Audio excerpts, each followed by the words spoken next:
Shabbat Shalom. Shabbat Shalom. This Torah portion is a picture of contrasts. So far, Moses has led Israel out of Egypt, crossed the Red Sea on dry ground, endured endless complaints, had personal meetings with God, received two stone tablets written by God, and now finds the people worshiping a golden calf created by his own brother Aaron. They were saying, "This is the God that brought us out of Egypt." Those 430 years of Egyptian influence die hard, and they quickly fell back into the idol worship they'd come out of. Meanwhile, up on the mountain, the Lord saw what was taking place, and he was ready to wipe them out and start all over again with Moses. "What would the nation say when this happened?" Moses asked.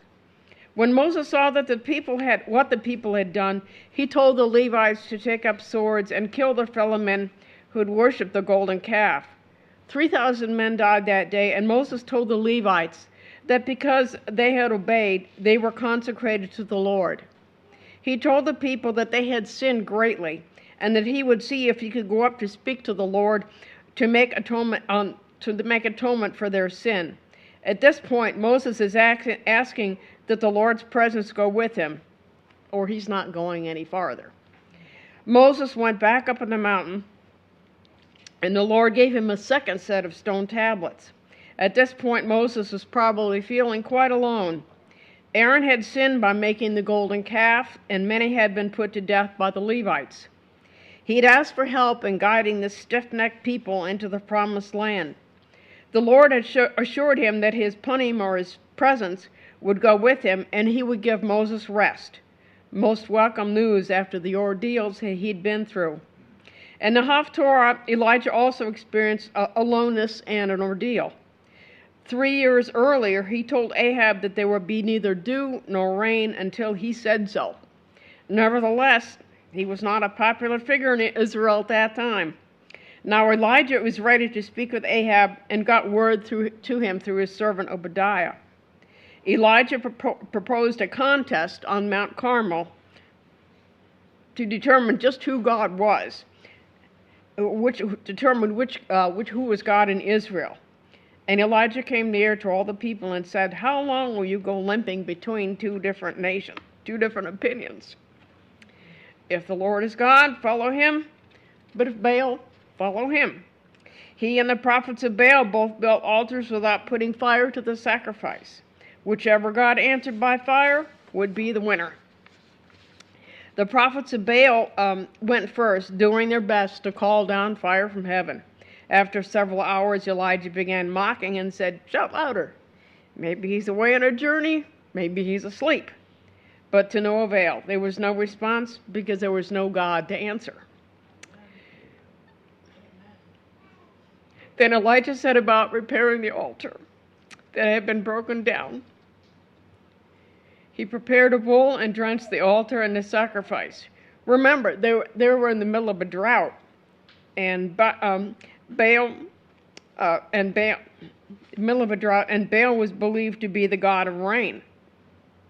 After a simple prayer, the Lord sent fire down, consuming the sacrifice and licking up the water in the trench and everything else.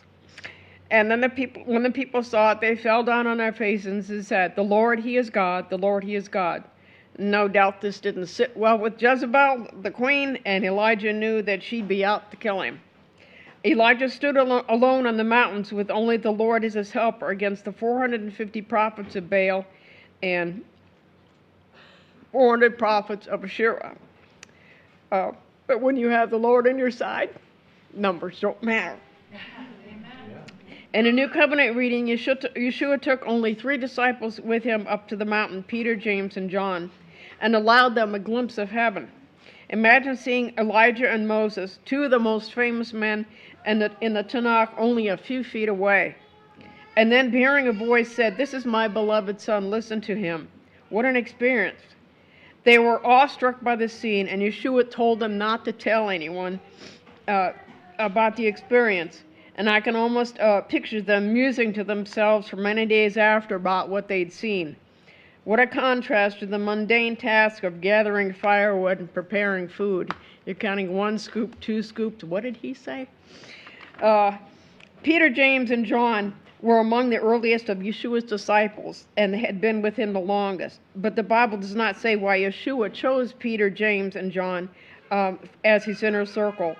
These 3 men were present with Yeshua during special events, being eyewitnesses of Yeshua's transfiguration, witnessing Yeshua's raising Jairus from the dead, and accompanying him while he prayed in the Garden of Gethsemane. Thus, these 3 witnessed Yeshua's greatest moments of glory and his darkest trials. They were his closest friends.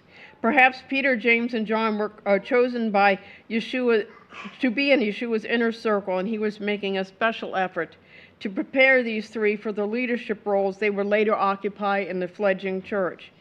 Each went on to author a book of the New Covenant.